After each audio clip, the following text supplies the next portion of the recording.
Hello students, अब आज हम लोग पढ़ेंगे डिफ्रैक्शन ऑफ लाइट। डिफ्रैक्शन मतलब बेंडिंग ऑफ लाइट। तो पहले इसका डेफिनेशन क्या है और फिर समझते हैं सिंगल स्लिट एक्सपेरिमेंट। जैसे लास्ट क्लास में हम लोग पढ़े थे यंग डबल स्लिट एक्सपेरिमेंट। मतलब अगर आप एक सिंगल स्लिट लेते हैं, अभी बताएंगे, एक सिंगल स्लिट लेते हैं और सब जानता है कि इसका जो विड्थ है ए माना जाता है। उस समय डब्ल्यू बोले थे, लेकिन अब जो सिंगल स्लिट एक्सपेरिमेंट में जो विड्थ ऑफ स्लिट है उसको ए माना जाता है। ए याद कर लीजिए, ए। और ए अगर बहुत कम है 10 टू द पावर -6 मीटर, मतलब comparable to the wavelength of light. Wavelength of light comparable मतलब वेवलेंथ ऑफ लाइट के आसपास एकदम 400 नैनोमीटर से 700 नैनोमीटर बोले थे ना। तो अगर विड्थ ऑफ द स्लिट एकदम महीन है, comparable to the wavelength of light है, और इसके ऊपर जब लाइट अब स्ट्राइक करेगा और स्क्रीन अच्छा खासा डिस्टेंस पे है, more than 1 metre, 1.5 metre, 2, 3 metre, 4 metre, अब डिस्टेंस ऑफ द स्क्रीन अच्छा खासा है। डबल स्लिट में याद कीजिए, जो स्क्रीन का दूरी था 1 मीटर के आसपास था। अब डिफ्रैक्शन में 1 मीटर नहीं रखना और पीछे करो स्क्रीन। अब 1.5 मीटर, 2 मीटर, 2.5 मीटर पीछे करो स्क्रीन। पता चलेगा क्यों? तो जब स्क्रीन को पीछे करोगे, 1 मीटर से पीछे करते जाओगे 1.5 मीटर, 2 मीटर, तो फिर तुमको फ्रिंज पैटर्न दिखेगा। Single slit experiment. फिर से तुमको एक ब्राइट फ्रिंज दिखेगा, ब्राइट फ्रिंज दिखेगा बीच में, फिर डार्क दिखेगा, फिर ब्राइट दिखेगा। लेकिन इस बार ये हो गया डिफ्रैक्शन पैटर्न बनेगा। इसमें और उसमें अंतर है। उसमें याद करो फ्रिंज विड्थ सबका बराबर बराबर था, इसमें बराबर नहीं होता है। ठीक है। जैसे फिर एक बात और बताते हैं, जैसे कि मान लो सर्कुलर स्लिट लिए। सर्कुलर स्लिट घर पे कर सकते हो। जैसे घर पे क्या करना, तुम एक कार्डबोर्ड लेना, रूम में एकदम अंधेरा कर देना। अगर लेजर लाइट है तो करके देख लेना, मैं भी कर चुका हूँ, बहुत बार करा हूँ कि एक कोई कार्डबोर्ड लिए या कोई कूट लिए, उसमें एकदम पतला सुई से ऐसे छेद कर दिए और वॉल से एकदम रूम में अंधेरा कर दिया और वॉल से बहुत दूरी पे चले गए। वॉल आपका स्क्रीन का काम करेगा। और ऐसे कार्डबोर्ड रख के लेजर लाइट को बार देना, फिर देखना कि स्क्रीन पे क्या बनता है। अगर तुम अच्छा खासा 4-5 मीटर की दूरी पे हो और फिर ध्यान से देखोगे तो स्क्रीन पे देखो, अगर सर्कुलर सुई से की हो तो यह सर्कुलर स्लिट हो गया। समझ में आ रहा? सर्कुलर अपर्चर होल हो गया। तो यहाँ पे तुमने ऐसे रखा और लेजर लाइट मारा, मोनोक्रोमेटिक लाइट, तो जो स्क्रीन है, स्क्रीन जो तुम्हारा दीवार है, उस पर पहले बीच में अगर लाल कलर का तुम यूज कर रहे हो तो पहले तुमको एक रेड कलर का ऐसे पैटर्न दिखेगा।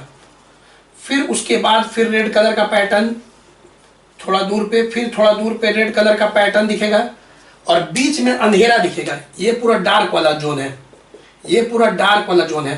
तो यहाँ गोल गोल क्यों बना? क्योंकि हम लोग यहाँ सर्कुलर एपर्चर लिए। वहां रेक्टेंगल क्यों बनता था? क्योंकि वहां रेक्टेंगुलर स्लिट है, गैप था ना, बताया था ना, 2 कार्डबोर्ड के बीच में ऐसे। या सर्कुलर बन रहा है। तो ये जो अब बन रहा है सिंगल एपर्चर, सिंगल स्लिट से बन रहा है, इसीलिए इसका नाम है सिंगल स्लिट एक्सपेरिमेंट। ऐसा होता है, ऐसा होता है, और इसी को बोलते हैं डिफ्रैक्शन पैटर्न। ये तुम करके एक्सपेरिमेंट घर पे करके देख सकते हो, मैं भी बहुत बार किया हूं। ठीक है। रूम में लेकिन अंधेरा करना, कोई और लाइट नहीं होना चाहिए, बस लेजर लाइट होना चाहिए, नहीं तो फिर नहीं दिखेगा। और फिर ऐसे करके देखना, वो तुमको दिखेगा तो अंदर से खुशी मिलेगा, अच्छा डिफ्रैक्शन पैटर्न बनता है। ठीक है ना। लेकिन सुई कोशिश करना एकदम पतला हो, ये नहीं कि एकदम बड़ा गोला मत करना, तो फिर बनेगा तो हम लोग के ब्रेन को नहीं दिखेगा, आंख को। कोशिश करना एकदम पतला, सुई से एकदम पतला सा एक छोटा सा होल करें हम लोग। ठीक है। हम बताएं ना कि जो साइज है वो बहुत कम लेना है, comparable to the wavelength of light, तब ऑब्जर्व होगा डिफ्रैक्शन पैटर्न हम लोग के आंख को। तो ये थोड़ा थोड़ा समझ में आ रहा है। तो पहले हम लोग को डबल स्लिट पढ़ना था, उसमें मैथमेटिकल प्रूफ था, इसमें थ्योरेटिकल है। इसमें हम लोग को पढ़ना है diffraction single slit experiment, 5 number, और उसी पे होता है। ये जो टॉपिक है ये आईआईटी मेडिकल में नहीं है, क्योंकि सिंपल सा टॉपिक है इसका, थ्योरेटिकल टॉपिक है इसका। 2 ही न्यूमेरिकल होता है, फिक्स्ड होता है, वही दोनों होता है, और वो पहले ही से पता रहता है कि आता है। और ई हो जाएगा तो एक और टॉपिक पढ़ना है, फ्रेजनल डिस्टेंस, बताएंगे फ्रेजनल डिस्टेंस। तो चलो सब शुरू करते हैं अब हम लोग। डिफ्रैक्शन ऑफ लाइट क्या होता है भाई? तो bending of light around sharp edges and corners and spreading in the region of geometrical shadow. तो डिफ्रैक्शन का मतलब लाइट का मुड़ना। आओ पहले देखते हैं डिफ्रैक्शन का मतलब क्या है। तो it is phenomenon of bending of light around sharp edges and corners and spreading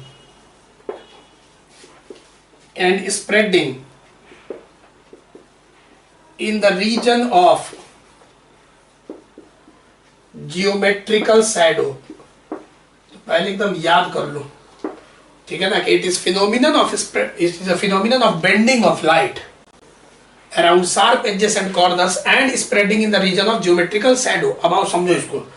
जैसे कि मान लो कोई स्लिट है, कोई एपर्चर है, और याद रखना अभी बुक में बड़ा बनाया जाता है, लेकिन तुम लोग को सबको पता है कि जो ये साइज है ये comparable to the wavelength of light है। क्या बोले, एक बार रिपीट करो। जो साइज ऑफ द स्लिट है वो comparable to the wavelength of light है, तब हम लोग को स्क्रीन पे दिखता है, डिफ्रैक्शन ऑब्जर्व होता है। तो दो बात याद रखना, और बताया था कि स्क्रीन थोड़ा दूरी पर रखना है। अब 1 मीटर नहीं, 2-3 मीटर, मतलब 1 मीटर से ज्यादा। तो यहाँ पे हो गया। अब देखो होता क्या है, जब तुम लाइट ऐसे स्ट्राइक करते हो, मान लो कोई पैरेलल रेज ऑफ लाइट आ रहा है, हम लोग के सिलेबस में है, सूरज से बहुत दूर डिस्टेंट ऑब्जेक्ट से आ रहा है, तो स्ट्राइक किया, यहाँ पे स्ट्राइक किया, किसको स्ट्राइक किया, स्लिट को, सिंगल स्लिट। तो कोई रे ऑफ लाइट आया, पैरेलल रे ऑफ लाइट आया जिसका प्लेन वेव फ्रंट है, आके स्ट्राइक किया। अब स्ट्राइक किया तो तुम क्या सोचते थे, light travels in a straight line.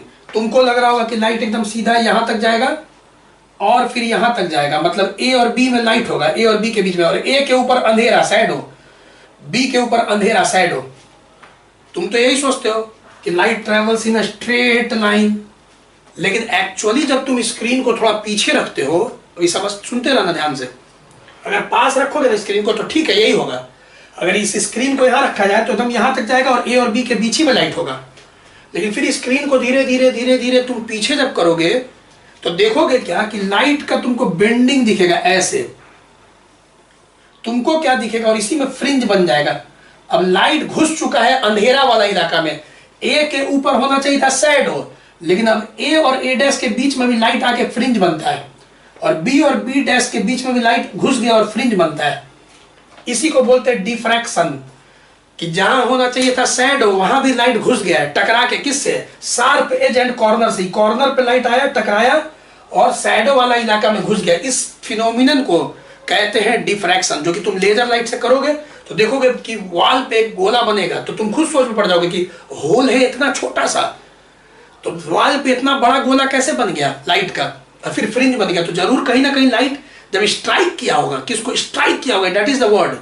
जब ओपनिंग को, इसको ओपनिंग बोलते हैं, स्लिट का ओपनिंग को स्ट्राइक किया होगा तो सब तरफ छितरा के गया होगा। जैसे ही स्ट्राइक किया, जैसे ही लाइट आया स्ट्राइक किया, थोड़ा फैल गया सब तरफ, और उसके बाद बताएंगे कि यहाँ पे भाई तुम्हारा फ्रिंज पैटर्न बन गया सिंगल स्लिट। तो इसी प्रक्रिया को बोलते हैं डिफ्रैक्शन। तो पहले याद करो डिफ्रैक्शन क्या, it is phenomenon of bending of light around sharp edges and corners and spreading in the region of geometrical shadow.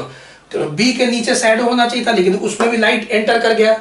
ए के ऊपर शैडो होना चाहिए था, लेकिन लाइट उसमें भी स्प्रेड कर गया। तो जहां रीजन था, REGION, region of geometrical shadow, उसमें लाइट एंटर कर गया है।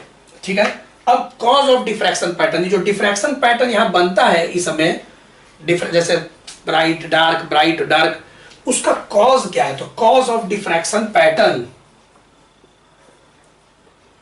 कॉज ऑफ डिफ्रैक्शन पैटर्न, तो डेफिनेशन याद कर लिया। अब जो डिफ्रैक्शन होता है उसका कॉज क्या चाहिए भाई। तो देखो इसका कॉज क्या चाहिए कि व्हेन ए वेव फ्रंट, जैसे कि हम लोग के सिलेबस में प्लेन वेव फ्रंट आया, टकराया, तो when A wave front strikes a single slit, it strikes a single slit, then each point of wave front in the opening, मतलब in the opening, जहां पे यही opening मतलब यही, in the opening act as a secondary source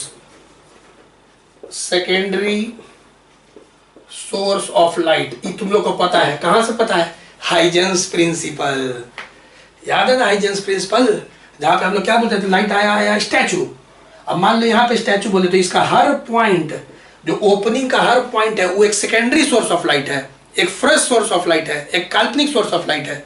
और इससे जो opening में जितना भी पॉइंट है वेव फ्रंट का, वो सब अपना वेवलेट, याद है ना, हेमिस्फीयर जो आगे की ओर होता था, इसको तो ऑफलाइन में भी तुम लोग पढ़े कि भाई जो वेवलेट होता था, जो वेवलेट होता था वो आगे फिर बढ़ता था, वेवलेट्स। तो अब हर पॉइंट एक फ्रेश सोर्स है और उसका वेवलेट आगे बढ़ेगा, तो फिर each opening act as a secondary source of light, ठीक है। All these secondary source emit their own wavelets, तो ऑल दीज सेकेंडरी सोर्सेज जो कि ओपनिंग में है, secondary sources emit their own wavelets. तो ऐसा सोचो कि अब ये सब नकली एक तरह का बल्ब हो गया, एक नकली सोर्स हो गया, और इससे फिर अपना लाइट फैल रहा है चारों दिशा में, ऐसे मतलब आगे की ओर, चारों दिशा नहीं बोलना चाहिए, मतलब आगे की ओर, क्योंकि बैकवर्ड तो होता नहीं, हाइजेंस प्रिंसिपल में समझाए थे, ठीक है। अब इससे भी अपना लाइट, इससे भी अपना लाइट, तो हर एक सेकेंडरी सोर्स है और इस सब एक टॉर्च की तरह काम कर रहा है और अपना लाइट आगे फेंक रहा है सारा सोर्स। तो all these secondary sources emit their own wavelets, और आगे की ओर जब फेंकता है तो बताए ना वेवलेट बोलते हैं, क्योंकि सिर्फ फॉरवर्ड डायरेक्शन, बैकवर्ड नहीं। हाइजेंस प्रिंसिपल का देखो वीडियो। तो all these secondary sources emit their own wavelets. The superposition of these wavelets on screen produce diffraction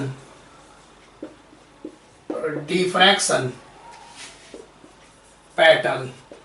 तो याद रखना, डिफ्रैक्शन पैटर्न बनने का कारण है सुपरपोजिशन ऑफ सेकेंडरी वेवलेट्स। जैसे एक बार नोट में हम लिख देते हैं कि डिफ्रैक्शन पैटर्न, जब सिंगल स्लिट लेते हो और जो फ्रिंज बनता है, पैटर्न बनता है, वो क्यों बनता है, तो सुपरपोजिशन ऑफ सेकेंडरी वेवलेट्स बोलना है। क्यों, जबकि वाईडीएसई में इतना अच्छा से तुम लोग को पता है, वाईडीएसई में क्योंकि दो सोर्स था तो वहां आसानी से समझ में आ रहा था कि कहीं पे अगर ब्राइट बन रहा है तो इससे भी आया वेव की तरह, इससे भी आया वेव की तरह, और इससे क्रस्ट आया तो इससे भी क्रस्ट आया, तो ब्राइट बना। तो वहां पे सुपरपोजिशन ऑफ वेव्स हो रहा था फ्रॉम टू स्लिट्स, वेव्स बोल रहे थे वहां, ठीक है ना, superposition of waves double slit में। तो ये बहुत आसानी से समझ में आ रहा था तुमको कि भाई S1 से भी लाइट आया, S2 से भी लाइट आया, और क्रस्ट मिला या ट्रफ मिला तो ब्राइट बना। कहीं पे डार्क बन रहा है मतलब कि इससे क्रस्ट आया होगा और इससे ट्रफ आया होगा। तो ये तुमको आसानी से समझ में आ रहा था यंग डबल स्लिट। अब सिंगल स्लिट में भी समझना है क्या कि यहाँ पे ढेर सारा S1 S2 S3 S4 ढेर सारा एक्चुअली सोर्स है, ढेर सारा सोर्स है, और सबसे लाइट फैल रहा है। सेकेंडरी सोर्स बोलते हैं इसको, सेकेंडरी सोर्स है, सबसे लाइट निकल रहा है। और सुपर, तो लाइट जो निकलता है सेकेंडरी सोर्स से उसको क्या बोलते थे, वेवलेट्स। हाइजेंस प्रिंसिपल में बताए थे वेवलेट्स। तो एक बार नोट में लिख देते हैं कि diffraction pattern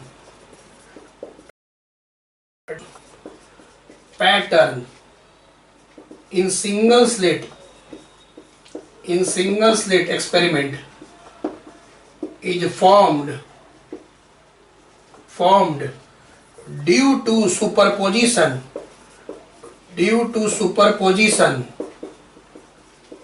of secondary wavelets। पहले बोलोगे कि भाई जो ओपनिंग है उसका हर पॉइंट एक सेकेंडरी सोर्स है, लाइट का सेकेंडरी सोर्स, उनसे क्या निकलेगा, वेवलेट्स निकलेगा सारे से, अपना अपना वेवलेट, और उस वेवलेट्स का सुपरपोजिशन स्क्रीन पे डिफ्रैक्शन पैटर्न फॉर्म करेगा। और डिफ्रैक्शन पैटर्न तो स्टार्टिंग ही में समझाए, तो चलो नोट करो पहले इतना। अब सिंगल स्लिट एक्सपेरिमेंट पे हम लोग आते हैं। सिंगल स्लिट एक्सपेरिमेंट, ये तो कोई भी बच्चा तुरंत डेफिनेशन याद कर लेगा। कॉज एक लाइन में भी लिख दिए, ऐसे भी समझ लो। चलिए वीडियो पॉज करके नोट करो। अब देखो सिंगल स्लिट एक्सपेरिमेंट जो बोर्ड एग्जाम में आता है, सीधे उसी पे हम लोग चर्चा करते हैं, जो वेरी इंपॉर्टेंट है, very important. Diffraction, diffraction, single slit experiment, theory है, ठीक है, थ्योरी है, उसको समझना है। Diffraction single slit experiment.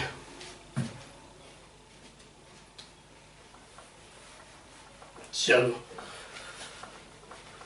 अब डिफ्रैक्शन का मतलब क्या? लाइट जब ओपनिंग में टकराता है तो सब तरफ बिखर जाता है, डिफ्रैक्शन होता है, बेंडिंग ऑफ लाइट, बिखर जाता है। और वो तभी दिखेगा जब स्क्रीन थोड़ा दूरी पे है, 1 मीटर से ज्यादा दूरी अब लेना है हम लोग को, और ओपनिंग का साइज बहुत छोटा लगना है, comparable to the wavelength of light. तो कंडीशन सब याद रखो कि स्क्रीन को दूर रखना है और जो ओपनिंग है उसका size comparable to the wavelength of light होना चाहिए, बहुत ज्यादा नहीं होना चाहिए। चलो इसका फिगर पहले बनाओ, देखो एकदम इजी है, थ्योरी है, इसका मैथमेटिकल प्रूफ ग्रेजुएशन में हम लोग को थ्योरी पढ़ना है, इसका थ्योरी बस समझ के याद करना है। देखो क्या, अब सिंगल स्लिट याद है ना, अभी बुक में देखोगे तो लगेगा कि कितना बड़ा स्लिट है, लेकिन सब जानते हैं कि एकदम छोटा स्लिट है। तो बनाया जाता है, समझो एक तरह का माइक्रोस्कोपिक व्यू से ऐसे बना दिया जाता है। चलो, और ये स्क्रीन है। अब सब जानता है बहुत ही छोटा स्लिट है, डॉट डॉट पहले अच्छा से बना लो, ऐसे देखना डायग्राम ही बनाना है। सेंटर ओ हो गया, फिर से इसका भी डिस्टेंस कैपिटल डी ही माना जाता है, जो कि बड़ा है। यंग डबल स्लिट एक्सपेरिमेंट में 1 मीटर के आसपास था, इसमें 1 मीटर से ज्यादा होता है, 1.2 मीटर, 1.3 मीटर, 1.5 मीटर, कितना 2 मीटर, 3 मीटर, 4 मीटर, समझ गया ना। अब कोई लाइट आया, पैरेलल रेज ऑफ लाइट आया, अच्छा उसको बनाते हैं। चल देखो, इसको पहले थोड़ा पेंट कर दो सिंगल स्लिट, और इसका साइज ए माना जाता है। अब डिस्टेंट ऑब्जेक्ट से हम लोग के सिलेबस पे ये पैरेलल रे आया, ठीक है, पैरेलल रे ऐसे आया, ब्लैक ही कलर से बना रहे, पैरेलल रे आया और स्ट्राइक किया किसको? ओपनिंग को, और लाइट सब तरफ फैल गया, जो बताए थे डिफ्रैक्शन हो गया, ठीक है। तो यहाँ पे स्टैचू बोलोगे तो ये जो वेव फ्रंट है प्लेन वेव फ्रंट है, बताए थे ना, स्टैचू प्लेन वेव फ्रंट, W'। अब ये आया भाई, रे आया और फिर डिफ्रैक्शन हो गया। हम लोग को पी पॉइंट पे डिफ्रैक्शन को ऑब्जर्व किया हम लोग, डिफ्रैक्शन पैटर्न मान लो पी पॉइंट, कितना दूरी पे? तो y दूरी पे। तो इसको रे को फिर ऐसे बनाओ, चलो ठीक है। रे तो बहुत सारा है, लेकिन अभी बनाया गया रे। तो भाई जब डिफ्रैक्शन हुआ होगा, ऐसे लाइट आया तो बहुत सारा बिखर गया ना। हम लोग को सिर्फ थीटा एंगल वाला रे को कंसीडर कर रहे हैं, जो कि थीटा एंगल पे गया है, याद रखिएगा, जो थीटा एंगल पे गया है, ठीक है। अब इसका नाम मान लो स्लिट का ए और बी। अब वही काम करो जो डबल स्लिट में किए थे, एक परपेंडिकुलर ड्रॉप कर दो और इस पॉइंट को एन माने थे, याद करो, बी एन हो गया, पाथ डिफरेंस। और सब समझाया हुआ है कि बहुत छोटा था, ऑलमोस्ट, ये अप्रोक्सीमेशन याद है ना, कि ऑलमोस्ट ये सब पैरेलल रे भी बोल सकते हैं। क्यों? क्योंकि P is very close to O, P is very close to O, and समझ लो D is very very greater than A। तो यंग डबल स्लिट एक्सपेरिमेंट में अप्रोक्सीमेशन बताए थे कि अप्रोक्सीमेशन क्या लिया जाता है। तो सबसे पहले इस नीट डायग्राम को, नीट एंड क्लीन डायग्राम है, लाइट ऐसा है, थीटा एंगल वाला डिफ्रैक्शन को हम लोग देख रहे हैं, इसको बनाओ, क्योंकि रे तो बहुत होगा, लेकिन सब रे को नहीं बनाना है, वैसे तो देखोगे तो खिचड़ी बन जाएगा। चलो पहले डायग्राम को बनाओ। और यहाँ पे भी सारा बच्चा जानता है कि जो पाथ डिफरेंस हम लोग फिर से निकालेंगे सिंगल स्लिट में, कि भाई यहाँ और यहाँ के बीच में, तो dot dot dot dot dot dot, चलो, और ये हम माने थे ए और इसको माने थे बी। तो ये हम डबल स्लिट में भी समझाए थे तुम लोग को कि ऐसे और ऐसे, अब ये थीटा है तो ये भी थीटा है, अप्रोक्सीमेशन माने थे। अब ये वाला डिस्टेंस को अब डी नहीं, स्मॉल डी नहीं, स्मॉल ए माना जाता है यहाँ पे, पॉइंट टू बी नोटेड, ठीक है। और यहाँ से परपेंडिकुलर ड्रॉप करेंगे तो ये थीटा है, तो सब बच्चा जानता है ये भी थीटा, और ई एन, तो साइन थीटा परपेंडिकुलर, तो बी एन बाई 90 के सामने हाइपोटेनस ए। तो यहाँ पाथ डिफरेंस बी एन ही होगा ना, क्योंकि इतना माइनस इतना माइनस इतना करेंगे तो ये बचेगा, बता चुके हैं पहले, लगता है लगभग कि ये और ये बराबर है। तो पाथ डिफरेंस जब निकालते हैं तो यही पाथ डिफरेंस हो जाता है, दोनों के बीच का डिफरेंस, एक्स्ट्रा लेंथ। तो यहाँ पे बी एन आपका हो गया ए साइन थीटा। तो इस डायग्राम को पहले अच्छा से इसको बना लो, इस डायग्राम को। चलो अब क्या बोल रहे हैं भाई, अभी पी पॉइंट ब्राइट भी हो सकता है, डार्क भी हो सकता है। क्यों बन रहा है ब्राइट और डार्क? इस बार मैक्सिमा और मिनिमा क्यों बनता है डिफ्रैक्शन पैटर्न में? तो मैक्सिमा मिनिमा बनता है superposition of secondary wavelets. E line याद रखना नोट में। तो अब figure shows a plane wave front, W dash of monochromatic light strikes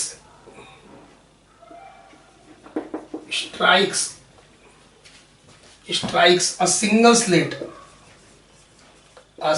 slit and diffraction occurs, और सब तरफ लाइट छितरा गया, diffraction occurs. Consider the rays which are, वैसे रे को कंसिडर कीजिए, consider the rays which are at angle, which are diffracted at angle, which are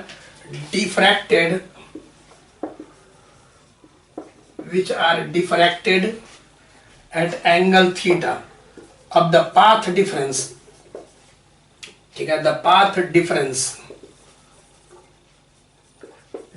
at a point, the path difference at a point P on screen is, चलो अब हम पहले ही समझा दिए कि path difference delta x BP minus A P, तो क्या होगा, बी एन बचेगा, एक्स्ट्रा पाथ, बी एन ही पाथ डिफरेंस है। और पाथ डिफरेंस हम लोग कैलकुलेट कर चुके हैं, बताओ क्या होता है, ए साइन थीटा। पाथ डिफरेंस होता है ए साइन थीटा।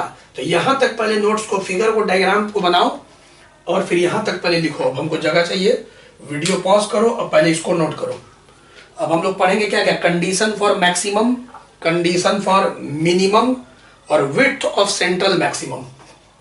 तो धीरे धीरे सारा लेक्चर समझ में आएगा। 5 मार्क्स का वेरी वेरी इंपॉर्टेंट टॉपिक है। अंतिम लास्ट टॉपिक है डिफ्रैक्शन सिंगल स्लिट। तो पाथ डिफरेंस आ गया, डेल्टा एक्स बराबर ए साइन थीटा, इसको याद कर लो। पहले नोट्स उतार लो, पहले इतना नोट कर लो, सिर्फ वीडियो मत देखो, काम नहीं आएगा, नोट्स बनाते जाओ, क्योंकि फिर हम इस साल के बाद सारा हटा देंगे वीडियो, सबको नोट्स बनाते चलना है। ये हमेशा के लिए नहीं रहेगा सारा वीडियोस, आप बस देखिए, नोट्स बनाइए, ज्यादा से ज्यादा 2 बार देखिए, रिवीजन करिए, क्योंकि रिवीजन आपका मोनोक्रोमेटिक लाइट, यहाँ लाइट 2 बार लिखा गया जी, अंडरस्टूड है, हटा लेना। Figure shows a plane wave front W dash of monochromatic light strikes a single slit and diffraction occurs। चलो फिगर बना लियो, तुम लोग अपना फिगर देखते रहना जब हम बताएंगे। और पाथ डिफरेंस भी प्रूव कर दिए, ऐसा ही निकाले थे हम लोग पाथ डिफरेंस, किसमें, डबल स्लिट एक्सपेरिमेंट में, क्योंकि स्लिट का साइज प्रैक्टिकली बहुत छोटा है, कॉपी में या बुक में तो लगता है कि कितना बड़ा है भाई। चलो इसको भी नोट कर लिए। चलिए अब क्या पढ़ेंगे बोलो, condition of maximum bright fringe और condition of minimum dark fringe,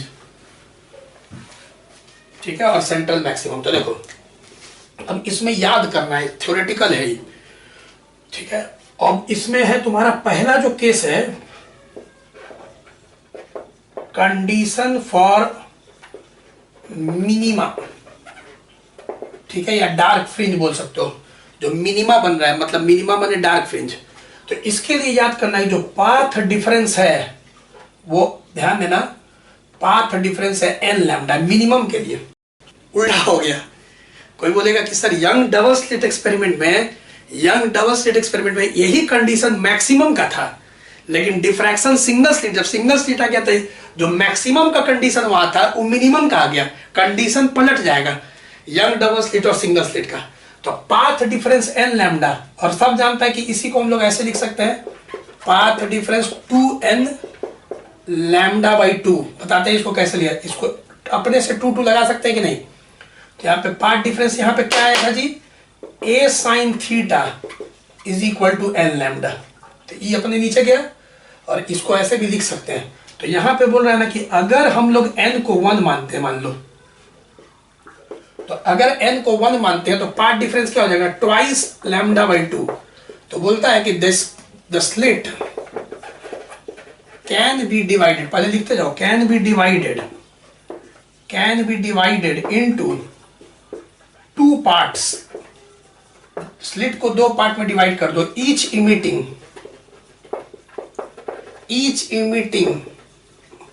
ठीक है, secondary wavelets, each emitting secondary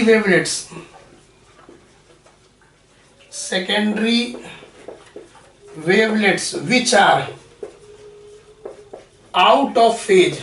बताएंगे आउट ऑफ फेज का मतलब कि क्रस्ट ट्रफ से मिल रहा है तो आउट ऑफ फेज बोलते हैं। इन फेज मतलब एक जैसा, फेज माने क्या, अवस्था, आउट ऑफ फेज माने दोनों का अवस्था अलग अलग है। तो दो वेव का अवस्था क्या है, एक अगर ऐसे आया एक ऐसे आया तो बोलते हैं आउट ऑफ फेज। क्रस्ट ने ट्रफ को मार दिया, अंधेरा कायम है, अंधेरा डार्कनेस आ जाएगा।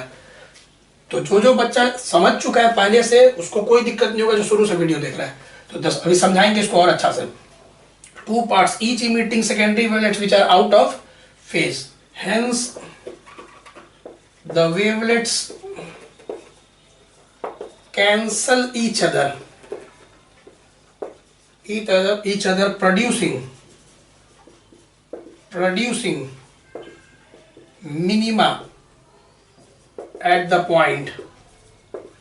चलो पहले लिख लो, देखो यहां पे क्या बोल रहे हैं ना कि अगर ये स्लिट है जो कि बहुत छोटा है, बड़ा दिखाया जाता है, और ये स्क्रीन है, ठीक है। अब वही मिनिमम होगा जहां पे वेव जो पाथ डिफरेंस है जो वो n lambda 2n lambda by 2 होगा। अब अगर n के जगह 1 रखोगे तो ट्वाइस लैम्डा बाई 2, अगर n के जगह 2 रखोगे तो 4 लैम्डा बाई 2। अब इसका मतलब समझना, यहां पे स्क्रीन को दो पार्ट में बांट दिया गया है। मान लो यहां पे पॉइंट है, ठीक है, n के जगह पे 1 रखे हैं तो फर्स्ट डार्क, मान लो यहाँ पे D1, यहां मानते हैं D1 है। अब D1 पे क्या हो रहा होगा ना, D1 के लिए कंडीशन है डार्क 1 के लिए 2 लैम्डा बाई 2, मतलब कि स्लिट को 2 का मतलब दो पार्ट में बांट दो और दोनों से वेवलेट पहुंचा D पे, लेकिन दोनों आउट ऑफ फेज में पहुंचा, मतलब कल्पना करोगे आउट ऑफ फेज में पहुंचा, और आउट ऑफ फेज में पहुंचा तो दोनों पार्ट का जो वेवलेट है एक दूसरा को कैंसिल करके अंधेरा कायम कर दिया।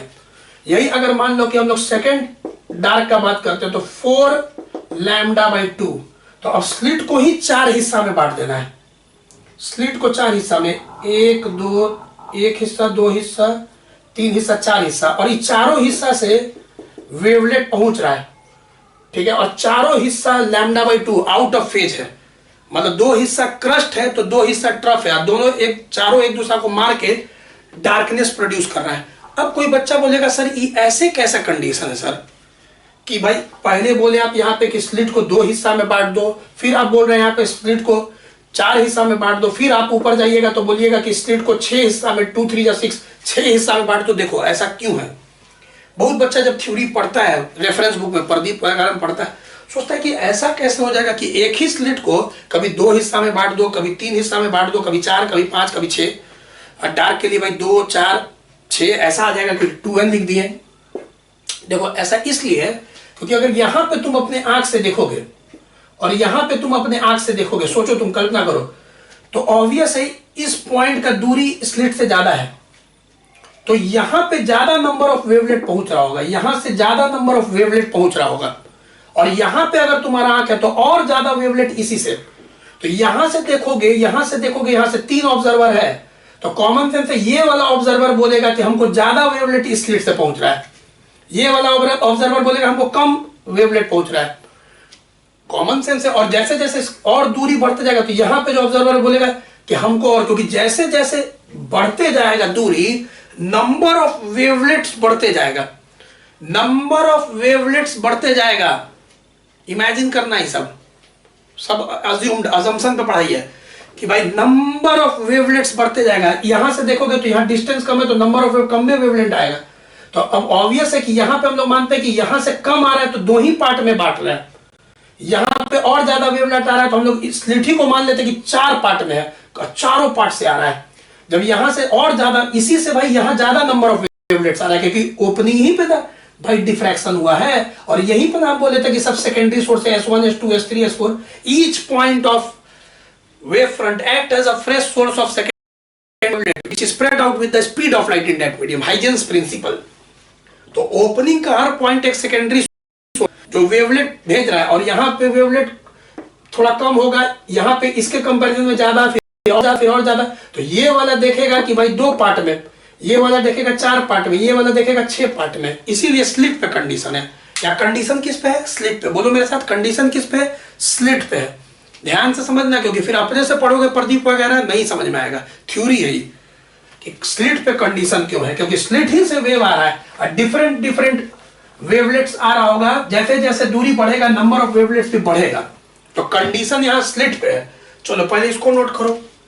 अब यहाँ पे देखो ऑड में आएगा अगर, अब बोल रहा है कंडीशन, कंडीशन फॉर मैक्सिमा या मैक्सिमम।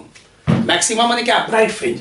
तो इसके लिए कंडीशन है डेल्टा एक्स पर, और याद करना है तुम लोग को 2n + 1 λ/2, 2n + 1 λ/2। तो इसको लिख सकते, डेल्टा एक्स बताए थे यहाँ पे a sin थीटा, तो a sin थीटा 2n + 1। तो यहाँ पे इफ हम लोग n को 1 मान ले तो डेल्टा एक्स कितना हो जाएगा?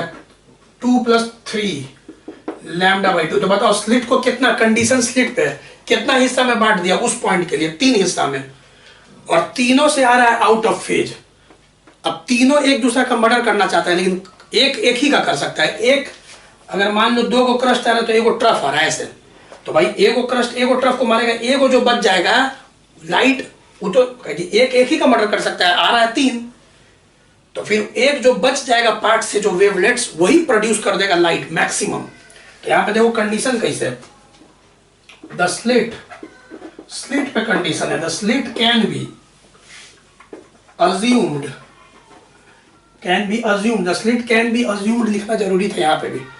The slit can be assumed, the slit can be assumed divided. लिख लेना यहाँ पे, the slit can be assumed to be divided into 2 parts. यहाँ पे the slit can be assumed to be divided into 3 parts. अब 3 part में, और तीनों एक दूसरा के खून का प्यासा है, तीनों एक दूसरा को मर्डर करना चाहता है, लेकिन एक ही का कर सकता है। तो 3 पार्ट्स, ईच इमिटिंग वेवलेट्स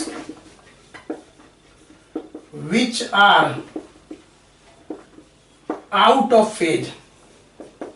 तो आउट ऑफ फेज माने कि समझ रहे हो, तीनों एक दूसरे के आउट ऑफ फेज है। तो ऐसा ही होगा, 3 है तो भाई 2 को क्रस्ट होगा तो 1 को ट्रफ होगा, ऐसे सोचो उस पॉइंट पे। तो each emitting wavelets which are out of phase, hence wavelets of one part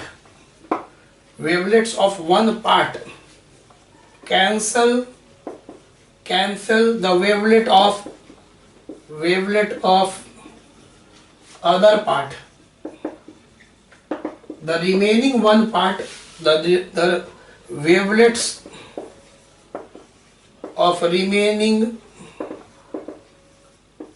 one part produce maximum on the screen। तो बहुत आसान है, तुरंत याद कर लेना है कि भाई डार्क में क्या था। तो 2 पार्ट में स्लिट को बांटे, सब λ/2 है, आउट ऑफ फेज है। तो एक का क्रस्ट आया तो एक का ट्रफ आया, कैंसिल हो गया मिनिमा। इजी है, बहुत थ्योरेटिकल है। और यहाँ पे ऑड नंबर में आया तो भाई एक ही को कैंसिल कर सकता है। जो बचा हुआ एक पार्ट का जो वेवलेट है जिस पॉइंट पे पहुंचा उजाला प्रोड्यूस कर देगा। तो आसानी से याद हो जाएगा तुमको 5 नंबर के लिए। अब एक इस पे टॉपिक और है, अभी खत्म नहीं हुआ है क्योंकि जगह यहाँ पे कम है। तो 1 हो गया, फिर 2 हो गया। अब विड्थ ऑफ सेंट्रल मैक्सिमम। चलिए तीसरा फिर हम लोग का खत्म हो जाएगा। Width of central maximum beta not. देखो इसका डेफिनेशन क्या है कि जो जो स्क्रीन पे पहला डार्क इधर है और पहला डार्क इधर है, दोनों के बीच का जो दूरी है वही बीटा नॉट होता है। क्योंकि देखो डिफ्रैक्शन पैटर्न में अब फ्रिंज विड्थ नहीं होता है, बराबर बराबर नहीं होता है, फिर थोड़ा कम होगा, फिर थोड़ा और कम, फिर थोड़ा और कम, फिर थोड़ा और कम। और जबकि यंग डबल स्लिट एक्सपेरिमेंट सारे फ्रिंज का विड्थ बराबर बराबर था, तो ये अंतर है दोनों में। यहाँ पे खाली हम लोग बात करते हैं विड्थ ऑफ सेंट्रल मैक्सिमम का। तो विड्थ ऑफ सेंट्रल मैक्सिमम क्या है? It is distance between the first two dark fringe on both side of central maximum, मतलब कि सेंट्रल मैक्सिमम। तो it is the distance between first two dark fringes on, ठीक है ना, between first dark fringes on both sides. तो first dark fringe यहां, first dark fringe यहां, both side.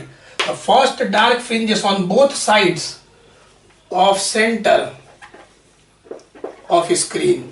तो समझिए गए, फर्स्ट डार्क फ्रिंज यही है और दोनों के बीच का डिस्टेंस ऑन बोथ साइड, उसी को बोलते हैं बीटा नॉट। तो क्या होगा भाई बीटा नॉट? तो बीटा नॉट एक्चुअली 2y1 होगा, क्योंकि ये वाला दूरी y1 है। अब इस y1 को कैसे निकालेंगे तो अभी बताते हैं। आंसर आ जाएगा 2 lambda capital d by a। देखो y1 कैसे निकालें, हम तुम लोग को बताए थे आज यहीं पे जहां बिठाए अभी रब किए थे, फॉर डार्क फ्रिंज मिनिमा के लिए क्या बताए थे? a sine theta n lambda, और फर्स्ट का बात हो रहा है, तो फर्स्ट का बात हो रहा है तो n के जगह 1 ले लेंगे, a को नीचे फेंक दो। और साइन थीटा स्मॉल एंगल के लिए क्या लिख सकते हैं? थीटा। साइन थीटा को स्मॉल एंगल के लिए क्या लिख सकते हैं? थीटा या टेन थीटा। साइन थीटा बराबर टेन थीटा बराबर थीटा, बहुत बार बताए हुए स्मॉल एंगल के लिए। अब थीटा, अब यहां पे तुम देखोगे तो हम कैसे बनाए थे कि ये भाई सेंटर था, तो यहां से ऐसे मिलाओ सेंट्रल लाइन से, यही ना थीटा होगा।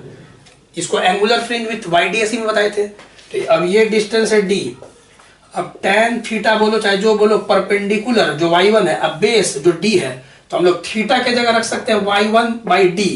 ज्योमेट्री देख लो, tan theta perpendicular by base, या ऐसे बोल सकते हो theta is equal to L by R, circle के लिए, छोटा सा सेक्टर के लिए theta is equal to L by R। तो यहाँ पे लैम्डा बाई a, तो y1 कितना हो गया? Lambda capital D by a, तो lambda capital D by a, y1 आ गया। 2 अपने जगह पे, 2 क्यों लगा नहीं समझा? क्योंकि इधर भी y1 है और इधर भी y1 है, तो यहाँ पे बीटा नॉट तो 2y1 हुआ ना, y1 प्लस y1 2y1, और y1 हम लोग यहाँ पे निकाल लिए, जो कि आ गया d उधर पे को लैम्डा d बाई a। तो खत्म, यही हम लोग का हो गया। अंत में ग्राफ है, खाली ग्राफ को समझो। एनसीईआरटी का ग्राफ बनता है इंटेंसिटी में और थीटा में। देखो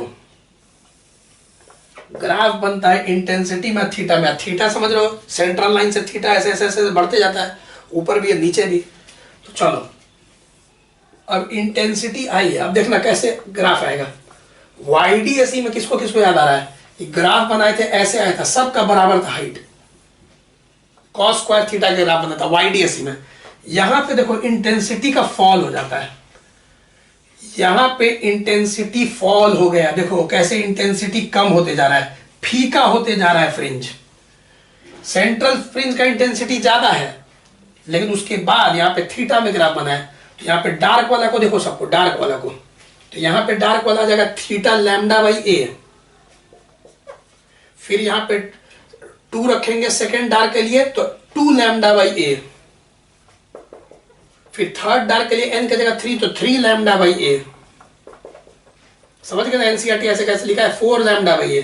तो ये minus lambda by a, minus 2 lambda by a, minus 3 lambda by a, minus 4 lambda by a। तो इधर का जैसे ऐसे था, थीटा क्या था? तो सेंट्रल लाइन था। अब इधर देखते जाओगे तो जैसे जैसे थीटा बढ़ते जाएगा, तो lambda by a, 2 lambda by a, 3 lambda by a, dark के लिए बोल रहे हैं। और नीचे देखोगे तो उसको माइनस में लिख दिया है, माइनस लैम्डा बाई a उसी का, फिर minus 2 lambda by a, minus 3 lambda by a, minus. तो यहाँ पे देख लो YDSE में सब फ्रिंजेस का जितना भी ब्राइट फ्रिंज था, सबका इंटेंसिटी एक ही था।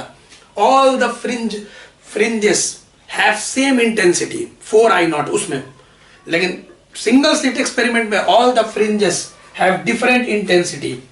समझ में आ रहा होगा। और जैसे जैसे आप सेंटर से दूर जा रहे हैं, इंटेंसिटी फ्रिंजेस का कम हो रहा है, ब्राइट फ्रिंजेस का। तो अगर ध्यान से सुने होगे तो बहुत सारा डिफरेंस समझ में आया होगा। Difference between diffraction and interference. Interference में सारे फ्रिंज विड्थ बराबर होते थे, डिफ्रैक्शन में फ्रिंज विड्थ बराबर नहीं होता है, कभी बड़ा फिर छोटा होते चल जाता है। इंटेंसिटी सारा का बराबर होता था यंग डबल स्लिट एक्सपेरिमेंट में, यहां पे इंटेंसिटी फीका होते चल जाता है, कम होते चल जाता है। क्लियर? वहां पे सुपरपोजिशन ऑफ वेव्स होता था। इंटरफेरेंस पैटर्न क्यों बनता था? सुपरपोजिशन ऑफ वेव्स के कारण। यहां पे इंटरफेरेंस पैटर्न क्यों बनता है? सुपरपोजिशन ऑफ वेवलेट्स के कारण। और वेवलेट कहां पे था? स्लिट पे। तो कंडीशन कहां पे था? स्लिट पे। स्लिट ही को पार्ट पार्ट में बांट के बात किया जाता है। तो इवन नंबर में आएगा λ/2 तो डार्क, ऑड नंबर λ/2 तो ब्राइट। तो सिंपल है, तुम इसको अच्छा से नोट्स अगर उतार लेते हो, 2 बार पढ़ लेते हो अगर नोट्स को ठीक से, तो सब जहन में बैठ जाएगा। ठीक है, नोट करो।